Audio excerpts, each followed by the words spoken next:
My young whippersnappers, how y'all doing? I'm back at y'all with another video, another breakdown video at that. And today we will be covering the Balrog versus G matchup. And I'm gonna tell y'all right now, this matchup is tedious for Balrog. G is a problem from start to finish. His buttons are good. Dab confirms a guy like his wall carry.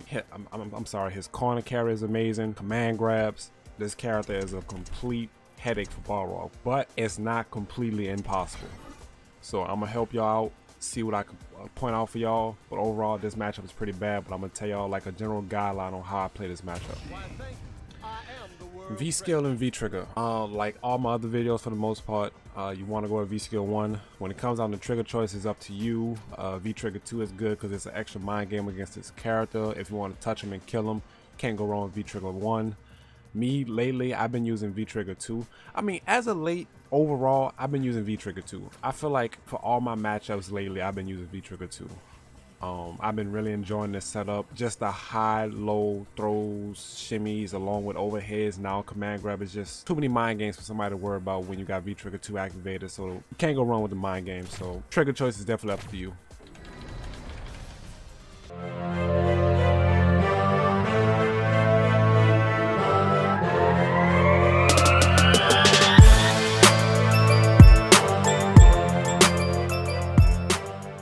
Alright y'all, so the Balrog G matchup. This matchup is tedious and I cannot stress that enough, but there is ways around it.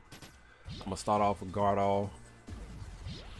This is the general spacing that you normally want to play this matchup because G's roundhouse and forward fears are both of his farthest reaching normals. Yes, roundhouse and forward fears. So being able to play outside this range, it gives you a general space into where you can poke him along with reacting to fireballs. His fireballs, I don't get it every time I want to spin through it, but most of the time I do get it. But sometimes it's best to just block it because if you miss space this, you will be punished with G standing jab into smash over, and that's what you don't want. So let's start off with his normals because this character has real good normals. Roundhouse, like I said before. Forward fierce is also real good. Standing medium kick. Low forward. These are just his farthest reaching normals, but his jabs, oh my lord, his jabs are also godlike. Wait, my bad. I should do crouching medium. Yeah, crouching medium. His buttons are so good, y'all. I can't stress this enough. No, I'm gonna start off with the heavies first, just to give y'all a general consent of where y'all should be standing at. So this spacing right here, it will allow both buttons to whiff. You want to be careful with the forward fears because it does move him forward, as you can see. But the roundhouse, it also basically has the same range as forward fierce. It's just that he doesn't get the forward movement. Moving him in closer, it's just a leg swing. So staying outside of these two ranges allows you to punish with EX straight. And if you're feeling comfortable, you can attempt to catch it, but I wouldn't worry about that. Just punish it with EX straight, get the wall carry, and continue to put a hurt on him. Now, jab buffers.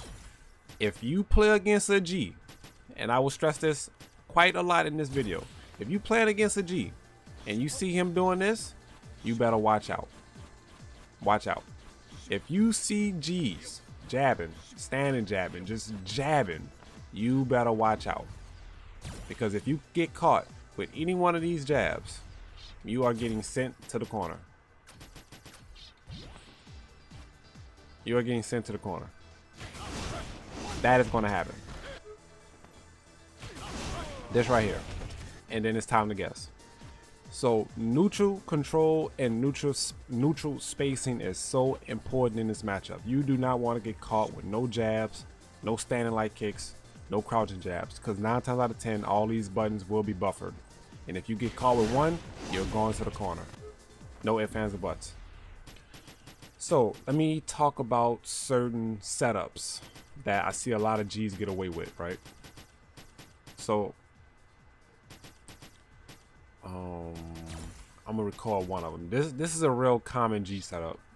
This is a real common G setup that a lot of G's do. Forward fairs into that buffer, right?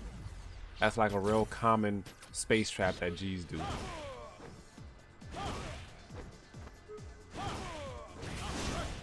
Right? It's real common. So normally, if you block this, right, and you try to throw out a button that's not fast enough, that's going to happen right there. That is going to happen. You will get caught. So you may ask, Nightmare, how do I get past this? Well, here's a little tech that I discovered a while back, because I don't really see a lot of people doing this. Well, I see people doing it now, but really and truly, when I discovered it, I feel like people wasn't doing it. But there's a way around this, right? So when you see G's do the forward fairs, right, you want to take a slight micro step forward and still block, because you want them to commit to that buffer. So if they commit to that buffer and you micro step and you block it, you're going to force that buffer to come out, and now it's going to be punishable. See? Just like that. You take a slight micro step forward, it's going to cause the buffer to come out, and since he's committing to it, he's going to commit to EX smash over, which puts him at -6. A slight micro step up. Because if this forward fierce is spaced correctly, the stand light kick is going to whiff. Is going to whiff just like that. So that's why you want to take a slight step forward, cause it to whiff. I mean, cause it to connect, then punish. Because most G's aren't expecting you to walk up forward. So that's how you stop that. All right. What's another one? What's another one I see some G's get away with on Balrog? All right. So setup number 2 that I see a lot of G's get away with is the amazing fierce into heavy fireball. This is another one. Now, as we all know, Balrog has V skill 1. This is why V skill 1 is important in this matchup, because with situational tech situations like with tech situations like this, it allows Balrog to get around with it. My bad. You can also tap through it, but I don't really like the distance that you're put at for tap, because you can't get a tick throw off it. Well, you won't be in throw range without micro stepping. So V skill 1 is better. It puts you closer. They're both +2 situations, but trust me, V skill 1 is way better. Now, here's the mix-up. And this is what you got to pay attention to. If G's do this, right, and I'm going to turn both of them on. There. Just like that. If you go to spin through this mix-up and the G commits to the wheel kick, you're going to get hit with a counter hit setup, because you thought the fireball was coming, but really and truly he did wheel kick. So you want to actually see the fireball start up before you commit to it as soon as you see the fierce come out. So you don't want to commit to it right away. You want to actually see if he's going to start the fireball, because you have enough time to see the fireball come out before you just automatically commit to it. And then since you committed, he do wheel kick, and now you just put yourself in a counter hit situation where he could follow up with standing light kick into EX smash over. So you got to have an eye for it. You definitely want to have an eye for it. It ain't the easiest thing in the world, but it's doable. You just got to train your eye to see it.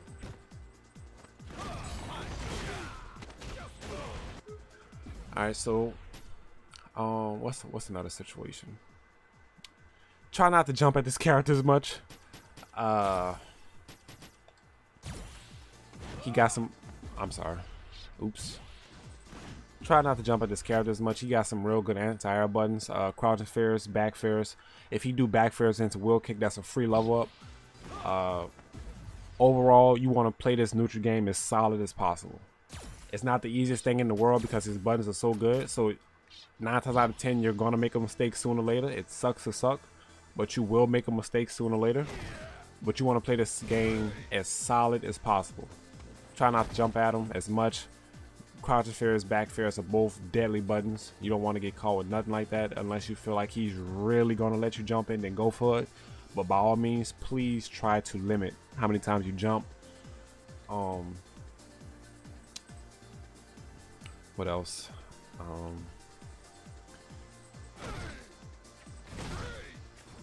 Overall, just basically solid neutral, y'all. Solid neutral. Solid neutral. You want to play as solid as possible.